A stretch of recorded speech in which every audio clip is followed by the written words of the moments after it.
Magandang gabi, Bagong Pilipinas. Narito ang Police News Express sa oras na ito.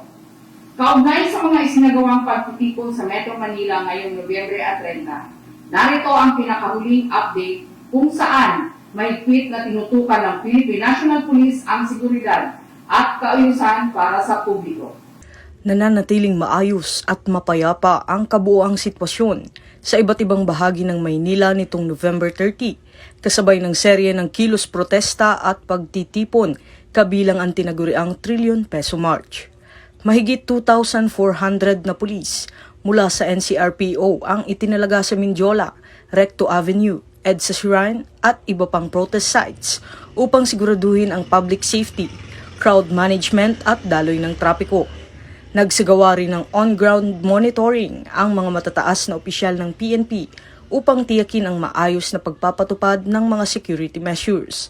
Kanina po ang alas 10 ng umaga, umabot tayo ng mga 5,000 yung dumating po rito galing po sila ng EDSA Shrine at pagdating po rito sa PPM, around 5,000 po ang nakapasok dito, no? Siguro mabilis lang naman yung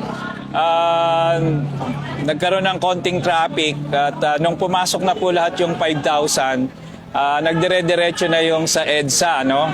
At pati doon sa bus lane, inoccupy na din kanina para mabilis po yung flow ng traffic. So para ngayon po nagdi-decrease na.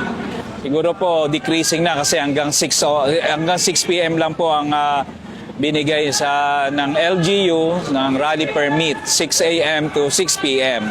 So in-expect po natin around 6 PM ngayong 5 PM. Kung makikita nyo naman po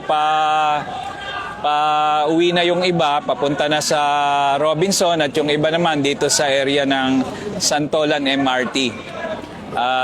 Hinintay rin po natin kung umabot ng 6 PM, kung mag-extend sila. But definitely, sabi naman nila 5 PM mag-start na rin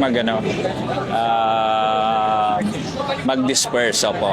Maraming salamat po at naging maayos tong kabuuan ng event na ngayon dahil na rin sa coordination between the organizer at yung iba kasing organizer, mga dating general sa PNP, sa military. Maganda yung coordination natin, no? Sila mismo magre-report sa atin, tayo naman magre-responde, bibigyan natin ng solusyon yung isang problema. Yun po ang isang nakikita nating maganda. And the same time, yung LGU, very supportive pagdating dito sa ganitong programa. Kaya madali nating na-implement yung kung anong mga role ng bawat agency. Ako po si Police Lieutenant Colonel Brenda Garcia, nagbabalita para sa Police News Express. At ito po ang bagong PNP para sa bagong Pilipinas. Serbisyong mabilis, tapat at nararamdaman.